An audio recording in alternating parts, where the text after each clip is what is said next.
watching the Bulldog Brewhouse podcast.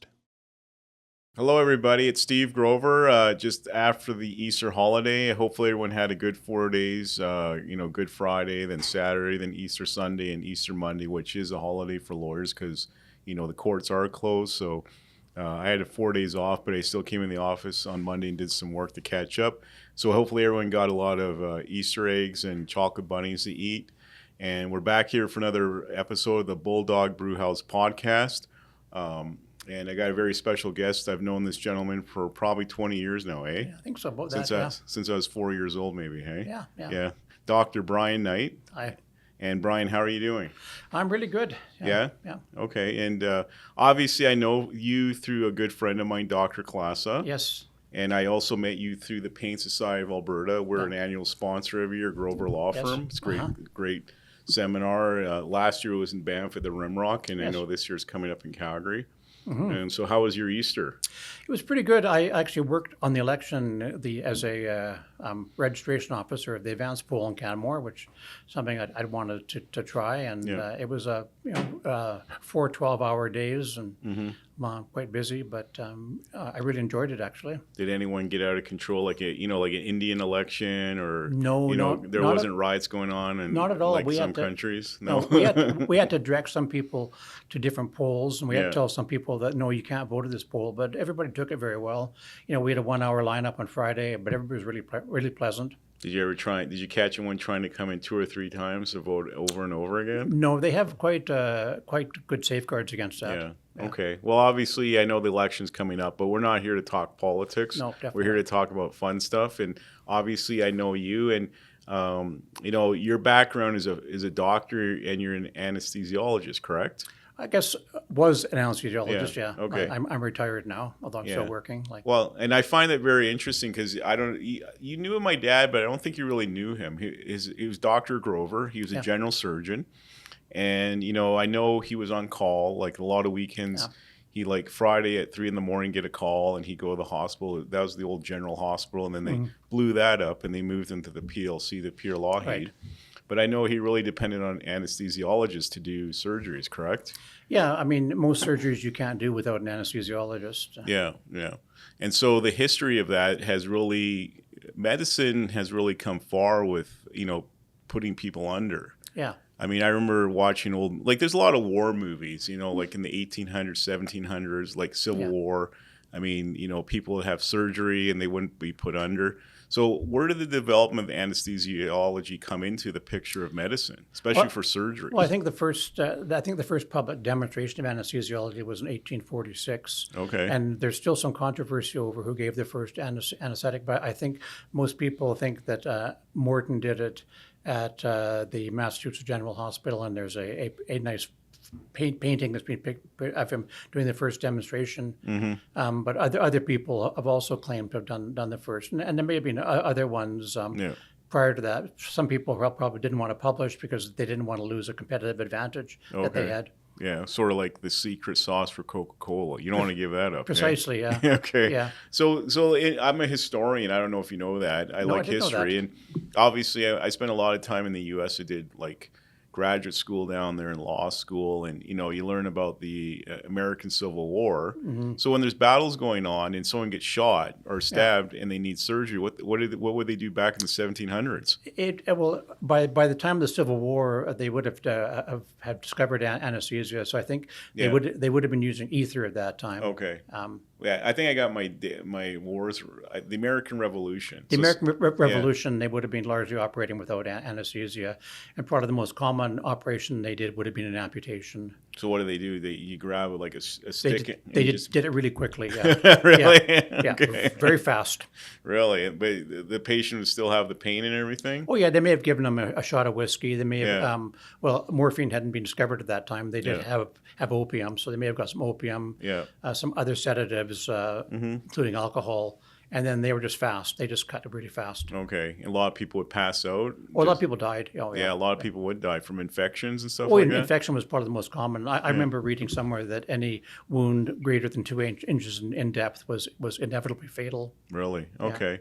And would people die of like shock of heart attack or just knowing like your arm's getting cut off or something? A bit of that too. Some of them may have died from that reason. But Okay. Blood loss, of course, would be another Okay. reason. So it wasn't really until the 1800s, by the time the Civil War and then World War I started, that they had anesthesiology for surgery. Yeah, World War One. Yeah, they had anesthesiology, and I read a book actually recently about the medical corps in the First World War, Canadian Medical Corps. I was a little bit disappointed because there wasn't a lot about anesthesia on it. 'Cause I would have liked to have known the techniques they were using and the equipment.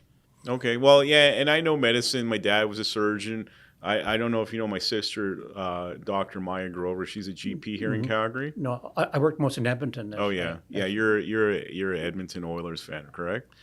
After the Bruins get knocked out, which is now, I guess. Yeah. Okay. So growing up and then we all like, especially around our family dinner house, is like there's only two options in life for career: law and medicine. And then Dad would talk about like general surgeon.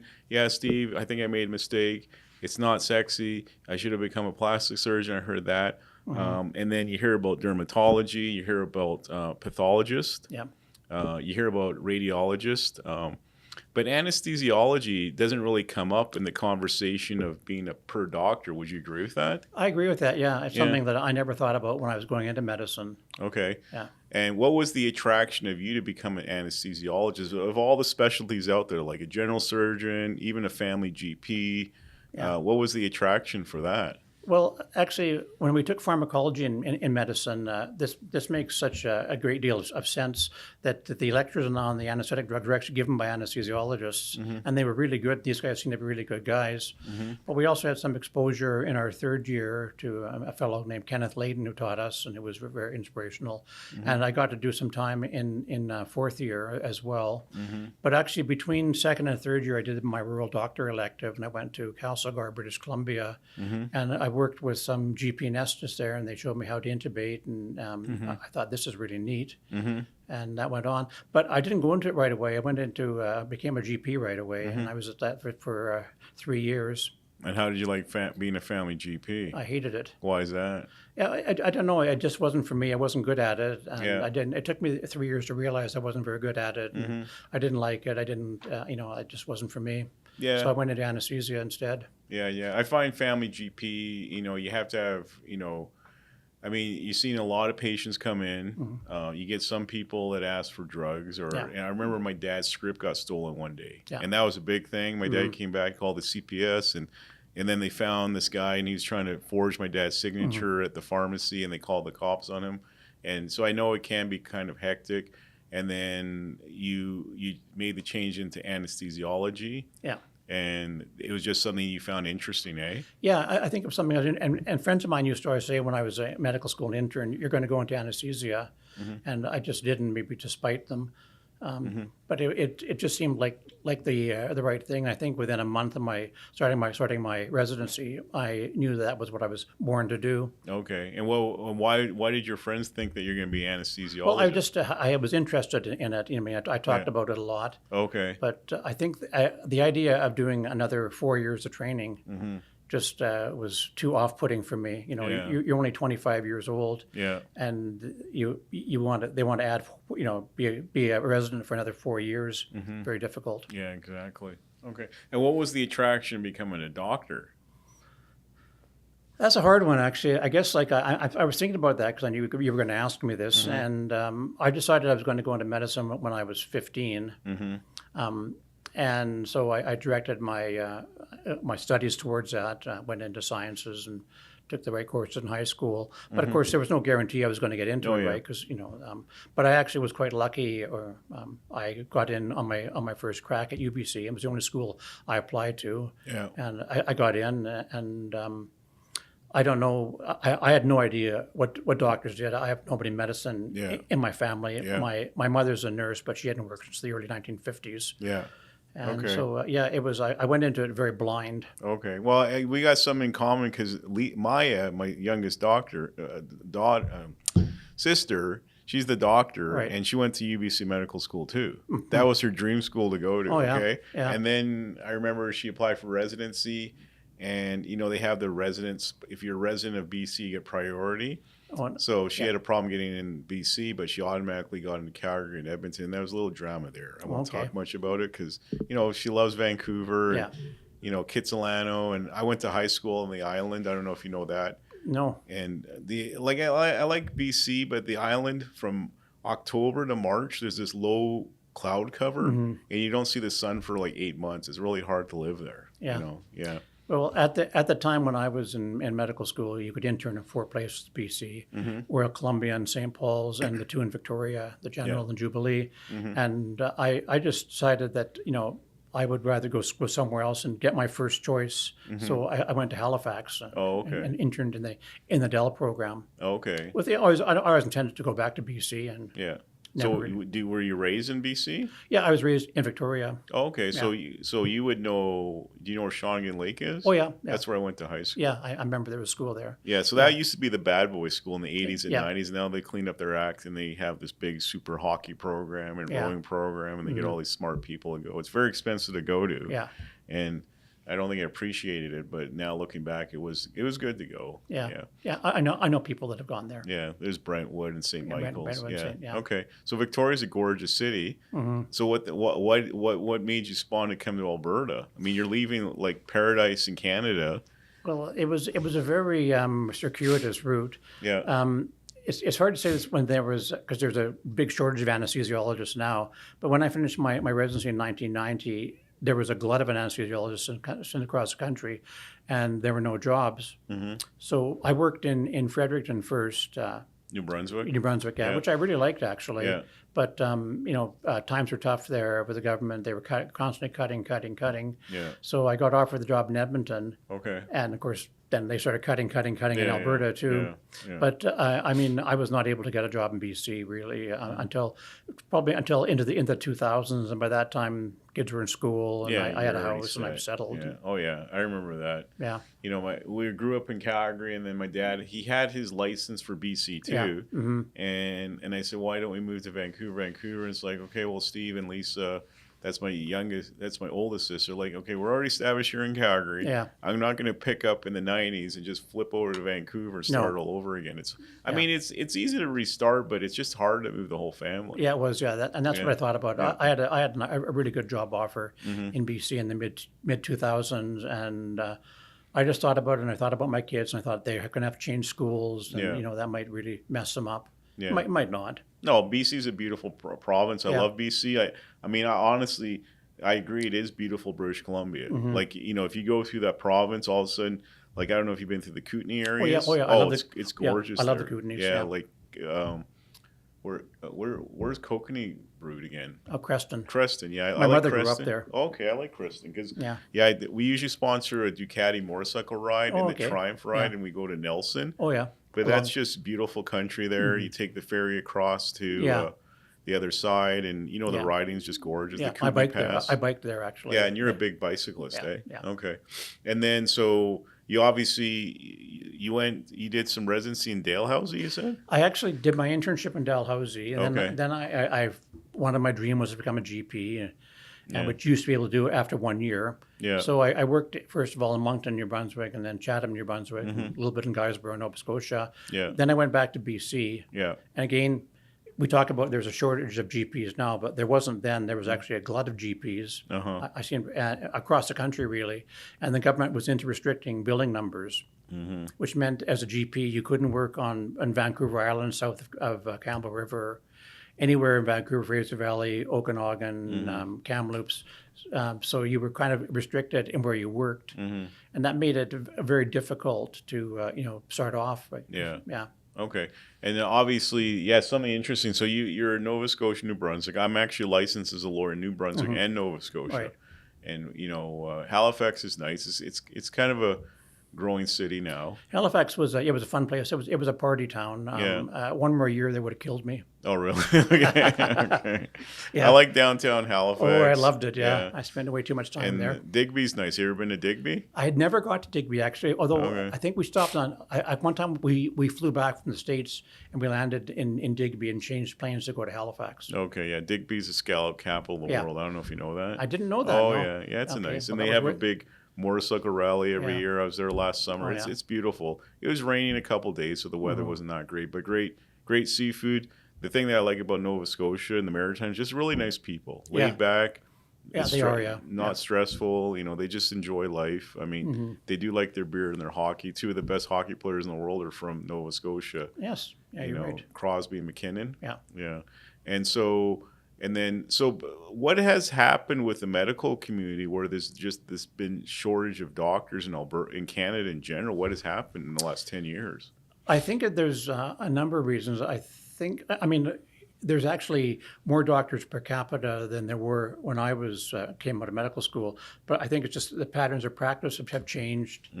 I give an example I was thinking about when I worked in Merritt when I was in BC, and that was where I decided to go into anesthesia. Yeah. But one of the doctors in Merritt, he'd been a missionary in Africa. So he did surgery, he did anesthesia, he did obstetrics. He covered the emergency department when it was his turn. He saw 50 patients a day. He looked after hospital patients. And now you'd have 3 doctors doing that. Mm-hmm. Yeah. Yeah, Okay. so people don't work as hard. I wouldn't say work as hard because that's kind of a pejorative thing. Yeah. But they don't do as much with their, they'll refer out more. Yeah. Well, yeah. So across the country, I know the population's growing. How long will the shortage of doctors last in Canada, you think? It's probably going to last until they get together and figure out first of all training more doctors, but also training the right doctors. Okay. I mean that's the other issue. When I was in medical school, probably half of my class went into general practice, as it was called then. Oh yeah. And they went in after only 1 year of training. Yeah.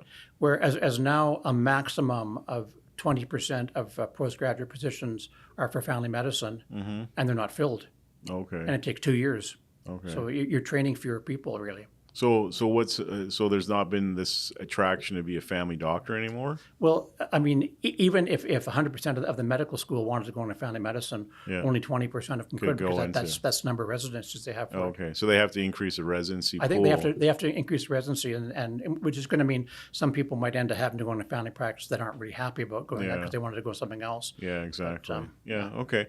And then obviously you've had a career as an anesthesiologist, but then I know you through the Pain Society of Alberta, Right. and you sort of specialize in chronic pain too. Yeah. So how does it? This is always interesting. Whenever I met you, I was trying to analyze you, like. Because my dad was a doctor. How does an anesthesiologist go to chronic pain? You understand? Like you're putting people under, you're passing the gas, and then you're going to deal with people. Like chronic pain is one of the biggest problems right now in the world. It is. Well, I guess historically, after the Second World War, you had all these soldiers with various wounds that had chronic pain because they had nerve injuries and other things. So we had this fellow called John Bonica who worked in Seattle and was in the military then. And John Bonica was interested in freezing nerves. And so he thought, well, why don't I try freezing nerves for some of these people, see what happens to them? And they found that it actually worked, and it worked longer than you would expect from the local anesthetics. So that was how the anesthesiologist got into chronic pain management, initially just by doing procedures. Okay. And then they branched out into further things. And now, actually, I think anesthesia is sort of being pushed out by other people, physiatrists. I've taken a large, and radiologists are doing a lot of the procedural works. Yeah. So I mean, I found I was doing more and more like non-interventional treatments as I got into it more. Okay. And what was the attraction of you sort of specializing in chronic pain of all the specialties out there? Well, again, that part of that comes back to my family medicine background, where you covered the hospital emergency at night, and all the migraine people came in, and the people with chronic pain came in, and for their shots of Demerol. And if you were a new doctor in town, people wanted to try you out, see if you had a solution. So I was quite interested in that. But I thought about doing a subspecialty after my residency. But again, at that point, I had children and a dog, and I didn't really want to move around. So I got a job in Fredericton. But when it came to Edmonton, the person that was doing the pain clinic got a job somewhere else, and so they had this empty pain clinic. So the chairman of the department says, who wants to do chronic pain? And so I volunteered to do it. And he said, well, I don't think it's a good idea. And he wanted to close the clinic. But the hospital said, no, you got to staff it. So reluctantly, I was allowed to staff it on a temporary basis. Okay. And what years were that in? That would have been about 1993. Okay. So I've been 23 at the time. Yeah. So how is like, like chronic pain is manifested in this big area now that everyone, like there's physiatrists involved, rheumatologists, anesthesiologists have gone in, there's chronic pain clinics. Psychologists are involved in it. How has it manifested in the last 15, 20 years of, obviously this is a big concern in the world. Yeah. Well, I think there's more people doing it, but the problem is that we're not doing it in a coordinated, multidisciplinary fashion. Okay. So like you'll go somewhere and he'll do a block on you, and then you'll go somewhere else and get some medication. And ideally, I think you want to be you want to have people in one center, or at the very least, talking to each other, about what's best for the patient. Yeah, and there's always these chronic pain centers that come up, and so you have a psychologist, you got a doctor, you got a physio, you got a pharmacy guy. Yeah. And how come they haven't been able to come together to set up these big centers in Alberta? Just cost-wise? That goes into politics. A lot of it, yeah. There just hasn't been the will to do it. Okay, Yeah. All right. And then what if someone is suffering from chronic pain out there? I mean, there's obviously different. There's chronic pain syndrome. There's fibromyalgia. I mean, there's arthritic pain. Yeah. Obviously, you have to make the differentiation between all the different kinds of pain that's out there, correct? Correct, yeah. Yeah. So, I mean, I always like to, see the patient, examine them, come up with a diagnosis and treat them, although the treatments are often quite similar. But yeah. Okay. And then I know obviously I'm a personal injury lawyer. I know you as an expert in the court system. Yeah. And you've done some medical legal reports, IME reports. I think you've even appeared in court as an expert. I have 4 times. And what was your attraction to started doing IMEs, independent medical assessments? I started out just doing medical legal reports on my own patients. Okay. And then I got asked to do the odd IME, and it was, first of all, it was only one every couple of years. Yeah. And so one time they asked me if I would come down to Calgary and do an IME, and of course they said, you have an office there. And I didn't. I asked Klaus if I could work in his office, but he wouldn't let me. Yeah, of course. Of course not. He probably wants free. He wants some HAB tickets or HAB trading cards. So they put me up at Viewpoint Medical Assessments, which I think you're aware of, and so I'm in there, and the head of Viewpoint comes in to me and says, "Do you want to work for us?" I said, "Is that McDougall?" Yeah, it was McDougall. Yeah, that's a long time ago. Yeah, a long time ago. That's how old I am too. Yeah, and I said, yeah, sure, I could do that, and so I started working for them. Not very much. I mean, I wasn't doing more than about 10 a year. Mostly in Calgary, and then I started picking stuff in Edmonton, and then other companies asked me to work for them, and it sort of snowballed. Okay, and how do you enjoy that work, doing independent medical assessments? I think it's I actually think I'm actually helping the patient by listening to them and making recommendations, which hopefully are being passed on to the patient. And also, I think I'm told by lawyers that my cases typically get settled quickly. Okay, so that's a good thing. I think so. Yeah, okay. All right. Yeah, I know we've used it a couple times. Yes, we have, yeah. Probably should use you more. I use a lot of physiatrists because they're more accessible, but I'll probably put you on a couple cases just to keep you busy, okay? Yeah, sure. And you've enjoyed that. And the court, as an expert, what did you think as being admitted as an expert in court? What did you think of that scenario? Well, it's nothing like it is on TV, that's for sure. No, it's not sexy. No. So I guess the last time I was in 2011 was the last time I testified, and at that time this was a medical legal referral, not one of my own patients, and I remember that. There was some stuff I didn't know about this patient's employment history, which the defense lawyer sort of embarrassed me on the stand. Yeah. And it wouldn't have changed my opinion at all, but it did make me look stupid, and I sort of slunk out of court that time. Yeah, but it is what it is. I mean, I know defense lawyers, I know lawyers pick on everything. They find something. Here's a Facebook page of him playing golf. Did you know that he's playing golf? But you didn't know that his handicap sucks now. You know what I'm saying? Yeah, I know. And that's just the system. It's very interesting. I tell my junior lawyers, if I say the sun is like white or yellow, the other lawyer will say it's black. Until we go to court, and then the trier factor figures it out. So, but it's an interesting system. and you've been an expert. And I remember my dad not really wanting to get involved in medical legal. No. They're scared of the court system. Yeah. These medical legal reports, they take time and stuff like that. But it's good on you to help people that are injured. Yeah. Have you done more plaintiff work than defense work, or just a mix of both? I'm mostly plaintiff. I have done the odd defense case. Yeah. Okay. Yeah. All right. And then obviously, there's a lot of people out there, and we've come out of COVID now. And is the medical system here in Canada broke? Because you keep on hearing that. Is that the issue, or is it just something that the news likes to talk about? I don't think it's broke. I think it's maybe bent. Yeah. Okay. Yeah. It still functions though. It still functions quite well. I mean, not as well as it could, and I think it could certainly function better. But I think there's a lot of, again, politics and people's personal fiefdoms that are preventing us from coming up with a better system. Have you ever worked in the U.S.? I never have, actually. No. Okay, I was just trying to figure out what you thought of the U.S. system against the Canadian system. Yeah, no, I kind of wish I had. I was actually, when I was interested in doing chronic pain, I talked to a guy in Portland about going down there. And of course, being from BC, Portland, I'd been to Portland. And I liked the idea, but the pay was so miserable. It was Really? like it was like less than I was making as a final year resident. Oh, okay. And I had a wife and a dog, and Yeah. and Well, the dog is expensive. Dog is I got expensive, two dogs, and they're more and expensive my wife than the kids. wouldn't be able to work in the States. Yeah. So we didn't go. Okay. Well, Portland's a nice city. Yeah. I know it's kind of dropped off a little bit, but Yeah. it used to be called the Rose Garden City. Yeah. Yeah.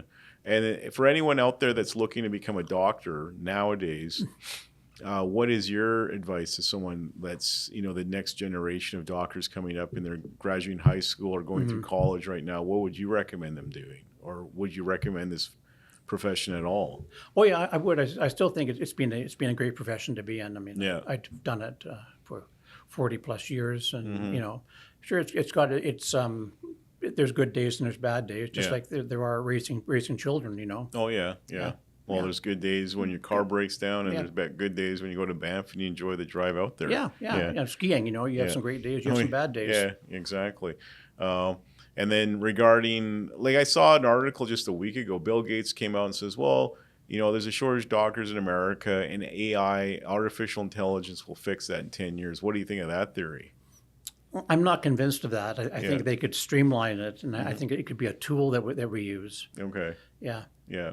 And do you find Google MD as a problem? I mean, I know I've heard it from family physicians that I know that have their own private practice. Like, clients come in and say, well, I got a headache and I just Googled it. It must have a tumor.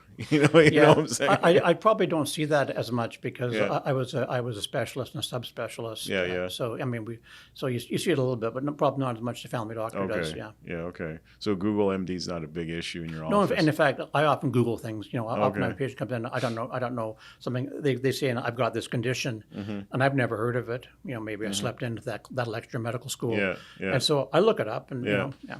Yeah, but for the lay person to go out there and Google something about law or accounting or medicine, I just find most of the stuff is wrong sometimes. Yeah. Yeah. But I mean, there are some really, really good stuff on the internet that patients Yeah. can use, some really Yeah, good patient exactly. information, and I often direct them there. And So, just out of interest, because my dad was a surgeon, I've seen some episodes about, computers or robots doing surgery in the future. Do you think that's going to be a problem for surgeons? I think when they talk about robots, what they mean is that the surgeon's operating a robotic arm remote from the surgery in the same room, but he's not actually scrubbed in. Okay. And the advantage of a robot, you can make much smaller movements than you can with your hands. Okay, so you don't think robots are going to No, replace surgeons? I mean, I think there's too much variation in humans to be able to do that. I mean, there's some things they can help with. Yeah. Well, anything like, obviously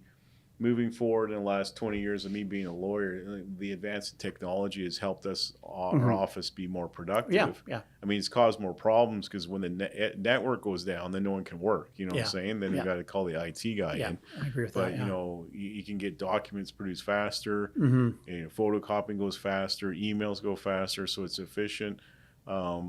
And, but you don't think artificial intelligence per se is going to replace medicine doctors? I think it's going to complement it. Yeah, they'll work together. I think if they do it properly, it'll complement it. Is there one area of medicine that could be affected by AI? Radiology would be the big one, I would think. But those guys make the big money. Yeah, Yeah, because I think they can AI can probably interpret a lot of things and possibly even do a better job. Really? I hope my friend the radiologist isn't listening to this. Okay, so you wouldn't recommend a young person going to radiology right now? Maybe in 20 years that their job could be I think obsolete. if they're going into radiology, they should go into interventional radiology because that way. So what's interventional radiology? Well, that's when you do procedures under X-ray control. Oh, okay. And they do some really interesting stuff. Anesthesia. I mean, like there's certain like models, for drugs, which they can actually help us with, to get the right amount of anesthetic in. I think that'd be useful. Okay, all right. And in the big picture, like chronic pain is the biggest problem worldwide now, One of the disease-wise. biggest, yeah. And how come it's just interesting. When I grew up, like I got to, my dad, like, forget about, you can go to school, forget about that. It's very subjective, chronic pain. Would you agree with that? Yeah, I mean, there's no real good test for it. Yeah. But it's obviously come to the forefront where it is a big problem. It's a big problem. I mean, it was a problem when I started doing it, and I think it's about the same problem. Okay, so it just come more to the forefront than before. I think so. Yeah, I think maybe things like the opioid crisis brought it front and center more. Yeah. Okay, all right. And obviously, are you still living in Edmonton now? No, I live in Canmore now. Okay, and how did you like working in Edmonton? I did like it, actually. I always tell people, I tell residents when they're applying to our program, I said, Edmonton's not a great place to visit, but it's a great place to live. Okay. The schools were good, the hockey programs were good. It's got some beautiful parks. And and where did you go to medical school? U of A? UBC. Oh, sorry, UBC. UBC. And then you worked in Edmonton for eventually, how long? yeah. I worked in Edmonton for 32 years, I think. Yeah. Okay. Well, I mean, I've been to Edmonton. We have a little office in Edmonton in the Argyle area. Oh, yeah. And I always make a trip to West Edmonton. It's still the biggest mall, one of the biggest malls in the world. Yeah. I usually stay in the west side because it's easier to get around. Yeah. Down. I don't like downtown Edmonton. It's falling apart. Yeah. But you enjoyed your life there in Edmonton, eh? I did, actually, yeah. We were sad to leave, actually. Really? Well, a little bit, yeah. Okay. We say that, yeah, to our friends in Edmonton. Oh, yeah, we're sad to leave, but Okay. we're extremely happy to be in Canmore. Yeah. And then the Oilers, were you an Oilers fan up I there? was, actually. I had season tickets for 5 years. Okay. And was that in the Northlands Coliseum? I was in the Northlands, yeah. So you were in the new Rogers Center? No, I've been to games there. Yeah. Okay. And how's the new Rogers Center compared to the Northlands? Well, I still like the Northlands. I think the Rogers Centre, one of the big complaints is there aren't enough bathrooms. Oh, okay. Well, I've never been there because I'm a Flames fan anyway. Yeah, So, yeah. I went there I went there just after it was open for the Dixie Chicks concert. Okay. And I found that the acoustics were really terrible for a concert. Really? Yeah. Okay. So sort of like the Saddle Dome. Saddle Dome's terrible for Yeah, concert. so it wasn't that good. And also, I mean, the Dixie Chicks, there was probably about 100 men in the building. Mm-hmm. And there was still a lineup for the bathrooms. Oh, okay. All right. And then what was the appeal? Like I know you through the PSA, Paces Eye of Alberta. I know you had a place in Canmore, right? When you're living in Edmonton. Mm-hmm. And what was the attraction to move to Canmore full time? Well, we had the house there, so it sort of made sense. Mm-hmm. And we like it there. We know people that have retired there besides us, and it's just a beautiful place. Every day looks different. The mountains look a little bit different. Mm-hmm. And having been formerly a functional town, there's still sort of more of a community about it than say Banff, for example. Okay, yeah. My sister Lisa, she's a lawyer. They have an office in Banff and Canmore. Right. I don't know if you've seen that around Grover Froze. Yeah, I have that. Yeah, they've actually just sold out to another law firm out of Lethbridge called Stringham. Okay. And so she's been there for almost 30 years now. Oh, really? I didn't know that. She's enjoyed it. But they have a main office on Bear Street just above Canada House Gallery. Yeah. And that's a great street. You've been there since they redid it, right? Yeah. Very European, where you can walk down. Yeah. And that's Banff, right? Yeah, exactly. Yeah. And then, but they live in Canmore because they just want a break from Banff. Yeah. But you wouldn't live in Banff at all? Well, Banff, you have to have a reason to live there, right? You have to have that reason to residency reside thing. Yeah. No, I like Canmore better, actually. Why is that? It's I think it's a nicer view. I mean, it's a wider valley, so you got a view of the mountains on all the sides. You get less tourists, less less traffic. Still get a lot of Okay. tourists and a lot of traffic, but But you do get a lot of traffic from Calgary on the you weekend. do actually, yeah. I've More than been you there used and to. it's just been a madhouse trying More to than get you down. used to, yeah. But Yeah, okay. I don't live in that area, so Okay. I live away from downtown Okay. and the tourist areas. And do you work as a doctor in Canmore at all? I don't at all, no. Okay, because I know there's a huge shortage of doctors in Canmore. Yeah, yeah. And what's the solution to get doctors out to Canmore? Because it's so expensive to live there. Yeah. And a person in Calgary practicing isn't going to drive all the way to Canmore for a day and come back. Is there any solution to cause the doctor crisis in the Canmore area? And that's the problem with a lot of towns. Victoria, for example. Yeah. I don't know. I think maybe you have to provide housing for them, or Yeah. or give them a bump in their billing, in their salary, in their Yeah. earnings. Yeah. However Yeah. you choose to do it. Yeah. Okay. Because I think there's like for every doctor, I think there's 4,000 patients now or something. It's crazy. Something like that. Yeah. Okay. So you wouldn't be interested in opening a clinic in Canmore? I can't. I'm actually not allowed to do general practice in Alberta. Okay. I'm from the old school, the 1 year Yeah. internship. You need a 2 year internship in Yeah. Alberta, and I thought about that. I thought I wouldn't mind doing anesthesia there 1 day a week, but they seem to have people coming up from Calgary to do it, and there Okay. hasn't been the big demand for Okay. it. So how are you passing time now? Are you practicing medicine still? Well, I'm just mainly the medical legals, and Okay. I go up to Grand Prairie once every 2 months to do the pain clinic up there. Okay. Yeah, And how do you like Grand Prairie? Well, it's an interesting place. Yeah. I've never been there. It's quite a nice place. It's really flat. Mm-hmm. Yeah, it's well, hence the name. Yeah. But it's got every chain restaurant is there, and Okay. I go up there a couple of days and stay in a Okay. hotel, and then fly Okay. back down. And then they fly you to Grand Prairie Yeah, the from PCN Calgary? pays for it. Okay, that's pretty cool. Yeah. Yeah. And then in general, is there any kind of, I know Canmore and Banff have really grown up as towns nowadays. Yeah. Is there any favorite like restaurant you like in that area at all? In Canmore, we have a number that we could go to. Murrieta's we like to go to. Yeah, I've been there lots of times. The Crazy Weed is a favorite of Yeah, ours. that's a good one. Yeah. Those are our two. We used to love going to the Trough before it closed. Yeah, isn't it like a Vietnamese? It might be Vietnamese now, restaurant. and also Zona's before it closed. Although Yeah. Have you been to Bluebird? I haven't yet. No. That's right across from the Banff Park Lodge. That's a great Okay, restaurant. yeah. They got nice roast beef there. Yeah, they have some nice restaurants in Banff, but Yeah. we don't go there because we can't have a glass of wine and walk home like we can in Canmore. Yeah. Oh, there's Lupa Italian restaurant. I don't know if Yeah. you've been there. No, I there's- haven't been to many restaurants in Yeah. Banff, Okay. except for lunch sometimes.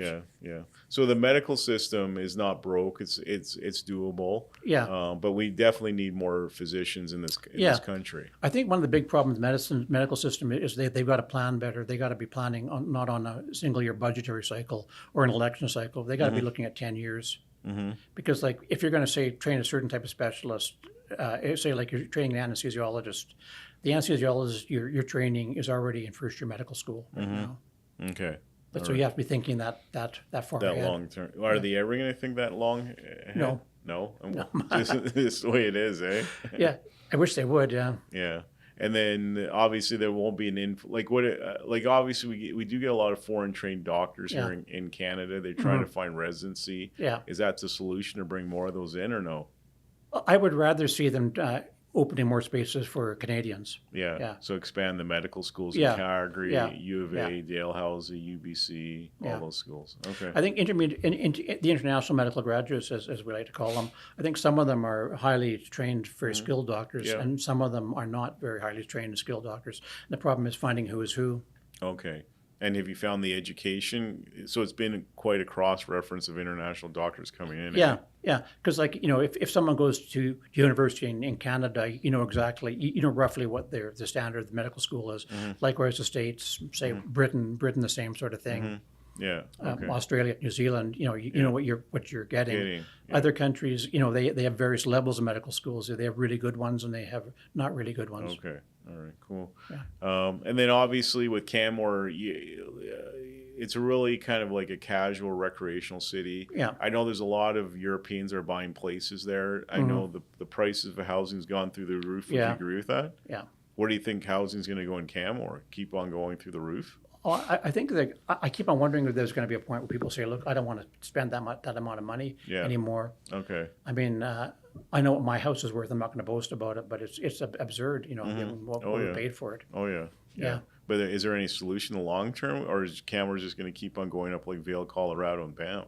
I think unless there's some sort of changes made, which we're not really, we're quite adverse to regulating real estate. I think unless it's regulated, I can't see that happening. And what about the big expansion? What do you think of that? They're bringing 30,000 Yeah. homes in that area. Yeah, I'm like most people in Canmore. I think we're big enough, and I think. I think a lot of those people that are going to be going there are going to be weekenders, or they're going to be vacation homes rented out.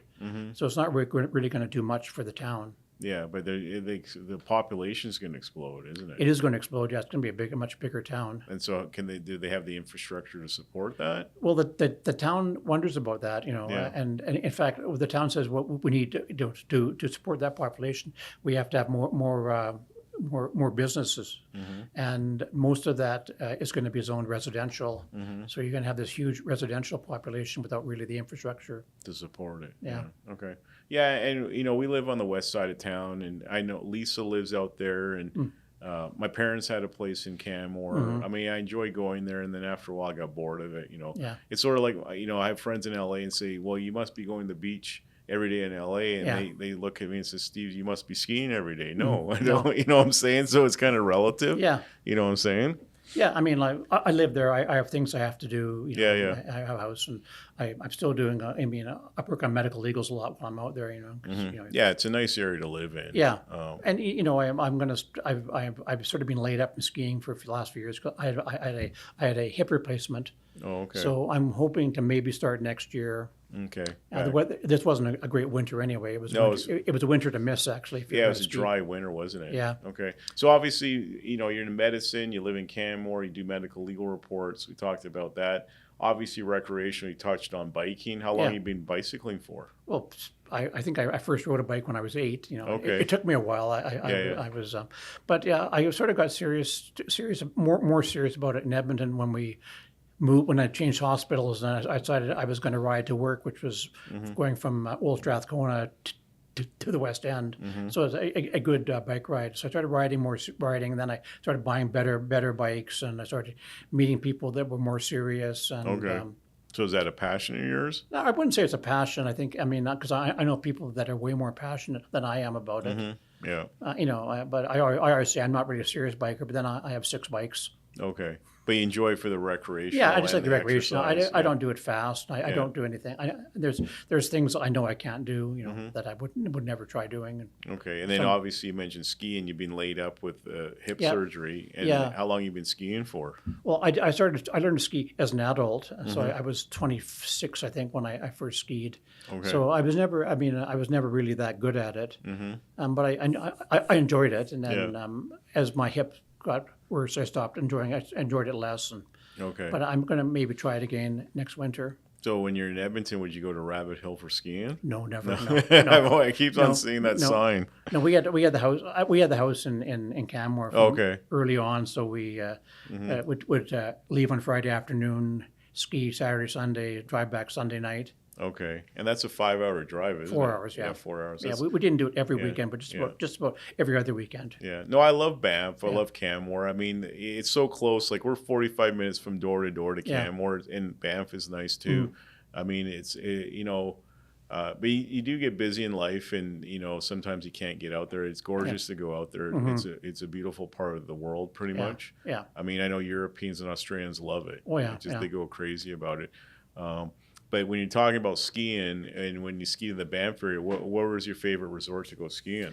I like Sunshine, actually. Well, Sunshine was probably the best deal for the season pass. Yeah. And even in a bad year, Sunshine's better than all the other hills. Yeah. The service of Sunshine wasn't that good. I mean, it's Yeah. No, I like Sunshine because Yeah. it's got the 3 hills. Yeah. You got to take the gondola up so you feel Yeah. that European feel. Yeah. And I could always find like a hill or a ski lift where I Yeah. can just go and go away. Yeah. I mean, I know people love Louise. I don't, Yeah. and Louise is nice. I just don't see the traction because it's a huge madhouse at the Yeah. base. Yeah. And then they've got all those hills, which is good. But I just find it so crazy. Yeah, it was a longer drive. And when we first went to Lake Louise, Mm-hmm. the hills on the backside, which is where the best skiing was, weren't served by high speed lifts. Mm-hmm. Yeah. So there were big lineups on the backside. Oh, yeah. Yeah. And then Norquay. I mean, I grew up skiing there every Yeah, weekend. that's actually where I'm thinking of going of skiing from now on. Actually, just because they have a good deal for seniors there, Oh, okay. and it's closer to my house. And Yeah, but the problem with Norquay, it's got that long road, the windy Yeah. road all the way up there, Yeah. and they've changed the whole base now. It's kind of flat and Oh, yeah. everything. And I mean, I spent a lot of weekends up there because my parents, they'd always make us go Saturday and Sunday skiing every weekend, Lisa and I. And so there was Norm's Ski Hut. I don't know if you remember that place. no. I think it's called the Ski Cellar now. So they had a bus at Chinook, and my parents would throw me on there with my sister, and we'd be up there for the day. Then we come back, we're exhausted. No, okay, you're back on the bus. You're going back up for Nancy Green Ski School. So we spend Sunday up there. And then by the time 5 o'clock runs around, like I'm just dead tired after a whole weekend of skiing. It was great, but Yeah. then you got to go back to school on Monday. You know what I'm Yeah. saying? But it was nice. I wish you only did that one Saturday. You know what I'm saying? Yeah. Yeah, but parents always think the best of you. Yeah. They always want to give you the most Yeah. opportunity than what they didn't have. My kids loved it. I mean, they would ski Saturday and Sunday, and then we would drive back to Edmonton, so we wouldn't get in until about 9 o'clock. Okay, Yeah. but Sunshine's always been the ski place for your Yeah, family. yeah. I gotta agree. It's one of the best ski areas in Yeah. Canada. But there's always Whistler people argue about. Yeah. Yeah. Yeah, Whistler's nice too. Yeah, But I mean, okay. I don't live there, and No, and the expense it's expensive it's there. expensive, very expensive. Yeah. Unless you buy a season pass. Yeah, and there's black. That's their business model now. So about obviously, we're into the hockey season now, the NHL playoffs. Right. Are you following any games right now? I actually haven't watched the game yet. It's funny, I was away for a month down in Ecuador for a month, Okay. and I came back and I didn't watch any hockey when I was down there, and I just never got back into it. But Okay. I might watch I think the Oilers are playing tonight. I might watch that game. Yeah, they lost 6-5 to Yeah, I know the Kings the other night. Yeah, after coming back from 4-0 down. Okay. Yeah, so that's interesting. Like I've been to South America before. Yeah. Is travel a big thing that you enjoy with your family? More like the wife and I. But Okay. so like the Ecuador mission, it was a couple of medical missions I went on down there, Okay. and I've done that for 17 years. Okay. So this time I stayed for almost a whole month down there. In Ecuador. Yeah. So I've been to Colombia and I've been like Argentina, Uruguay, what's the other one? Paraguay, Agassiz yeah. Falls, Brazil. Oh, yeah. But I've never been to Ecuador. Quito's the capital, right? Quito's the capital, yeah. And what did you think of Ecuador? I love Ecuador. I mean, yeah. Yeah? Yeah. I work mostly down in Cuenca, which is down in the south part, Okay. which is an old Spanish colonial town. But this time, for the first time, I spent about a week in Quito as well. And I didn't like Quito as much, no. Why is that? It's a big city, really. It's a Yeah. big city, and it's got that... it's a big city, and it's possibly a dangerous city as well. Oh, really? And Okay. there's a lot of poverty there. Yeah. Yeah. Well, there is I forget what James Bond movie. They have Quito in a couple scenes, and there's like this real nice hotel. It's Yeah. a big white one. James Bond's life Yeah. is lavish. I mean, Ecuador is kind of an interesting country, so it is quite poor. There are some quite poor things, and there's a lot of like shanty town type of stuff in Quito, and Cuenca not to the same extent. And did you feel safe down there? In Cuenca, definitely, I felt safe. Yeah. Quito, you had to be really careful. Okay. Anything bad happen when you're down there at No, all? none at all. Okay. No, we were careful. And then how did you get down there? Did you fly? Yeah, I flew via Colombia actually. Okay. I missed, Avianca? yeah, I a States. Yeah, Avianca. Okay. That's a good airline. Yeah, it is. Yeah. And they fly into Quito or? Yeah, they fly into Quito, and then actually I flew from Quito to Cuenca also on Avianca. Okay. And how big is Quito? Quito is about 4 million people, I think. It's a big town. Really? Cuenca is about, I think, 500,000. Oh, that's where you were at the mission. Yeah, Okay. yeah. And what you're just helping out as a medical mission? I was doing anesthesia there. Okay. Yeah. And how's the people down there, medical wise and health wise? They're in pretty good shape. I mean, what we did was they have a very high incidence of hip dysplasia down there, Okay. which is very complicated to do. And so we fixed most of those, and we've been doing. I think our mission has been doing that for 25 years plus. And so, but most of the patients, I mean, they don't have a lot of the lifestyle problems we get in North America. They largely don't smoke a lot. They aren't as there's. I mean, they're not necessarily thin, but they aren't the mega obese people that we get in North America. There's not the heart disease that we see, or even the diabetes. So they don't have Chick-fil-A down there? No, they don't. No, they eat a lot of chicken, but no Because I Chick-fil-A. don't know if you've been there. There's a Chick-fil-A down Is there? McLeod Trail. Is there? I went by there last night at 5. It's still packed. Like Oh, yeah. I've gone by Chick-fil-A now about 4 times. Okay. And it's closed on Sunday. Oh. Okay, so forget about Sunday. Okay. But every time the drive-thru's packed, the restaurant's packed. So I've seen it in the U.S. and I was never attracted to it. But No. also now all these people are going in Calgary. Yeah. But there's no Chick-fil-A. But I like Mary Brown's chicken the best, actually. yeah, I like Mary Brown's too, but it's not healthy. It's No, not it's the not. healthiest part. But yeah, I mean, would you recommend anyone going to Ecuador as a holiday? Or Oh no? yeah, Yeah?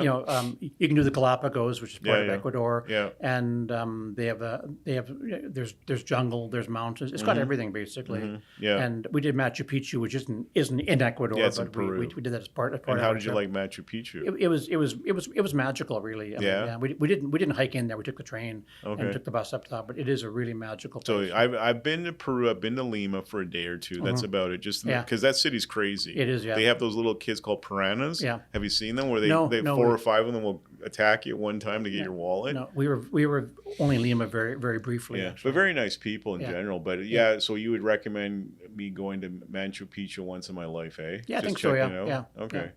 And did you have a llama out there? I saw lots of llamas and Yeah. alpacas. You didn't pick one as a pet like No. Michael Jackson? No, I didn't do that. No. All right. And then Ecuador, you'd recommend someone traveling to Ecuador, hey? Just check it out. I think so. Yeah, I think there's some nice places to go. Yeah, people are nice there. They are actually. I mean, obviously, like anything, you have bad people Yeah, as of well. course, But yeah, yeah. The people are nice once you get to know them. And how's the food in Ecuador? It's not spicy. It's actually quite good actually. I think Really? there's one restaurant we went to. I've been to in Cuenca a number of times, which I still say is the best place I've ever eaten. Oh, really? Yeah. What kind of, is it Ecuadorian food? Ecuadorian food. And why Sort would of- you say it's the best place ever to It eat? just like they have these creamy sauces that are just so good, and the fresh seafood and Okay, because I found when I was in Colombia, we flew into what is it, Medellin? Bogota? Oh, Bogota, and yeah. then we went to Cali because we joined. There's a guy that runs a motorcycle Okay. adventure school out of there. Nice Dutch man. He married a Colombian woman, right. and the food I found in Colombia is very blah. Like lots like this dry bread. Right. Banana with everything, and then chicken with chicken soup. Yeah. Nothing really like Mexican food. I Yeah, think Mexican- Mexican food is more American than Yeah. true Mexican, but not these great sauces and stuff like No. that. We went to Cartagena one year for a couple of days, and we had fantastic food in Cartagena. Okay. Yeah. Yeah. Well, you go to Cali, okay? Okay. Well, yeah. Or go to I'll have to try that. Yeah. Well, Cali was interesting. Medellin was interesting because that was the old cartel area. Yeah. I mean, the cartel's still there. I Yeah. mean, they're not just in their face like No. Pablo was or Yeah. the Rodriguez brothers were. And then this medical mission you go on. Do you do this every year? I did it except for during COVID. I missed a couple of years, but I did 17 straight times, Okay, all in South America? all in Ecuador at the same time. Oh, really? Yeah. Okay. And any desire to go to another country in South America? Oh yeah, I'd love to visit. There's lots of places I'd like to visit. Yeah. Yeah. What's your next country you'd like to visit in South America? I'd like to do Colombia maybe. I've been to Cartagena and I've been to the Bogota airport, but I'd like to look around that a bit. Yeah, I've never been to Cartagena, but I know it's a big cruise ship Yeah, town. Is that? yeah, And there's the beach there. Yeah, It's all very. inclusive. But it's also an old town. It's Yeah, a lovely yeah, old colonial town. Yeah, Cali's very. If you want rustic Colombian, I recommend going to Oh, Cali. Cali, yeah. And it's the salsa capital of the world. Oh, okay. So that's where salsa dancing was invented. Okay. And all the best salsa dancers in the world. So I don't know if your wife wants a salsa dance. Maybe. Well, I know I don't. So And Medellin is very interesting. It's like in a bowl. yeah, You feel like you're in a cereal Right. bowl, and it's just it's very nice city. It's very jungly. They got like the shopping malls are just amazing. Yeah. You're like there's a lot of money they put in the shopping malls there, and they're empty. right. But it is still the Pablo Escobar. Like Yeah. they have the Pablo Escobar tour. I don't know if he's still around. His youngest brother, when we were there, was there, and he was giving tours, which is kind of interesting for him to do a tour of Medellin. Yeah, But it is, it's a very rich city, very poor city, there's violence there. So I would recommend going back to Colombia. It's just, Yeah. it's very, and I don't know if you watched Narcos, the series on Netflix. I didn't actually know. Well, you should, because they got it right. Like you Okay. feel like I've been to Colombia, and then I watched that series, and I felt like I was back in Colombia. They just Okay. got the whole atmosphere and the language and everything right. yeah. It was amazing how they did that series, and so I recommend going to Colombia. I'd like to go to Venezuela one day just Yeah, to check it out. Yeah, that too. Yeah, I mean, I wouldn't mind. There's a few places, Paraguay, Uruguay, obviously, Yeah. I haven't been to yet. Yeah. Okay. Been to Argentina, but Argentina? Any desire? Have you been to Europe? oh yeah, lots of times. Yeah. Okay. Yeah. What's your favorite place to go in Europe? Oh, there's so many good places. Well, if you had to pick one place you could take your wife to, with like no expense and issue, really. Well, towns that we really liked Copenhagen. Yeah. Okay. Amsterdam, we really liked. Yeah. Prague. Yeah. Prague is beautiful. Beautiful Charles city. Bridge and all that stuff. Yeah. Yeah. Budapest is nice. Yeah. I've never been. I've flown into Budapest and changed flights, but I never actually. I want to go check out the baths. Yeah, I've been to the baths once. You like them? Oh yeah. You recommend that? Yeah, Okay. definitely. How's the food in Hungary? We weren't there that long actually. We flew into the same thing, sort of thing. We flew into Hungary and then went on a bike tour from there. Okay. And Okay. And have you done bike tours across different countries? yes, yeah, quite a few. Where have you been? The most interesting country? Well, I think we did one in the Czech Republic, which was really neat because there were a lot of old medieval towns we went to. Oh, But yeah. they hadn't been affected in the Second World War. Yeah. Yeah. And so there was that, and that was really fascinating. The weather wasn't that good. Yeah. And we did the one from we went from Budapest to Krakow, so we went through Hungary, Slovakia, and then Poland. That was really fascinating. What do you think of Krakow? Krakow was really neat. I really liked it. Yeah. I think I've seen cities of Krakow. Yeah. It's a beautiful square, right? Yeah. And they huge, have huge square. Yeah. And they have that medical school. If you can't get into medical school in Canada, you can always go Okay, there, I'll right? have to remember that from my second life. Okay. Yeah, and we went to Auschwitz as well, which was Yeah, what did you think of Auschwitz? that was a very very sad experience. Was it kind of haunting to go very, there? very haunting. Yeah. Yeah. It's a terrible, Well, terrible awful. time of humanity of Yeah. that happening. Yeah, I've been to Dachau too in Munich, Yeah. and it's just interesting to see everything there. Mm-hmm. But I mean, that's that's humanity for you. Yeah. The good, the bad, and the ugly. Mm-hmm. Yeah. Okay. Any plans for the summer coming up now? Well, we're actually next month we're going to Italy to go cycling. Okay, so where are you going to fly into? We're going to fly into Rome, and then Mm-hmm. our tour starts up in Mantua, which is up in the north, and we're going to go along on a bike and barge to Venice, and then we're going to do from Venice into Croatia, and then do Puglia, which is the heel of Italy. Okay, have you been to Italy before? I've been to Italy. Yeah, we did. I've done Milan, Florence, and Rome. What did you think of Milan? Oh, I like Milan. Yeah? I was there for the ISP meeting first. I was there okay. for a week. So it's not a big, ugly, dirty city, eh? Well, it is in some ways. It's a central city, but the tourist area, it's got a beautiful cathedral. Yeah, I've seen the cathedral. And the old part of town is quite nice But architecture. Isn't it the business and fashion center of Italy, pretty much? Pretty Like much, the yeah. Financial center of Italy? Yeah. Yeah. No, I know there's the ECMA motorcycle show every year in November there, Okay. so maybe one day I'll get there. But Yeah. I've been to like Rome, which is nice. Yeah. Florence, it's kind of a dirty city, Yeah. sometimes. Yeah, we were a day there, and Yeah. we had a guide, and we saw the main museum, and Yeah, the Statue of David. Yeah, we saw the Statue of You have to David, see and- that. yeah, And then Venice is nice. Very expensive, I haven't been to Venice yet. But Yeah, we'll Venice be is going. nice. Well, Yeah. definitely go to St. Mark's Square. Okay, yeah. Take your wife there and go have ice cream and coffee at like 9 o'clock at night. Okay. It's going to be very expensive, okay? Okay. But it's an experience. And when the stars are up in the light and you hear, Okay. and they have musicians playing music and Okay. everything, it's worth the money, okay? Okay. Don't be shocked when you see the bill, okay? Because I went there, I think it was like 15 years ago, and that was 50 euros for two people to have coffee and a scoop of ice cream. Yeah. It was worth the 50 euros because you're in Venice. You're in St. Mark's Square. Yeah. You got a nice, like, they have nice, they have a cello, a violinist, a singer, and then you have the stars above you. Yeah. It's epic. You know what I'm saying? Yeah. It's one of those, it's 50 euros that was worth the money. I Okay. always remember that. And do a gondola too. Yeah, it's well, worth it too. I'm sure we'll do that, yeah. I think it was like 100 euros 10 years, 15 years ago. It must be 200-300 euros, Oh, yeah. but do it. Like people complain, like, well, the train from like, Switzerland to Munich is 200 euros, but the experience of going through the mountains. Oh, yeah. Yeah. Oh, yeah, I agree, yeah. Yeah. So, and at the end of the day, like, you have to have experiences in life. Yeah. Oh, yeah, definitely. Like, if I hadn't been to Colombia or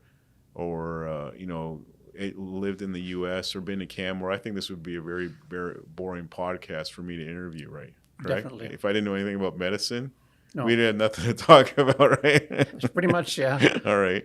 And then your plan, are you going to be at the PSA this year in October?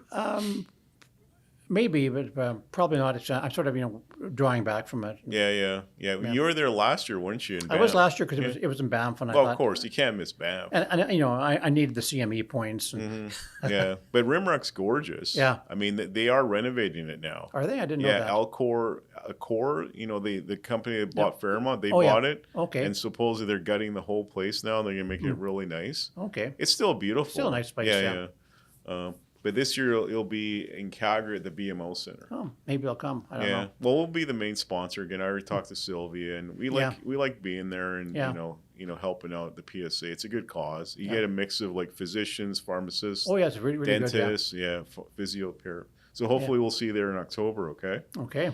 All right. Well, I hope you enjoy your trip to Italy. Oh, I will, I yeah. really hope, I really appreciate you taking the time to come and be on a guest on my podcast. It was great seeing you again. Yeah. Well, thanks for interviewing me. And I hope you had a good time, eh? I did, yeah. All right. Okay. Yeah. Well, thank you for coming, and hopefully, you'll watch some hockey and see the Yeah, Oilers win yeah, the I should Stanley actually. Cup. Yeah. All right. That'd be good. Well, thank you, Brian, so much. I appreciate it. Okay. Okay. All right.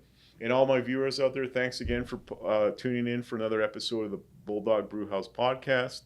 And look forward to seeing you this summer, and hopefully everyone has a good weekend coming up. Take care. Bye-bye.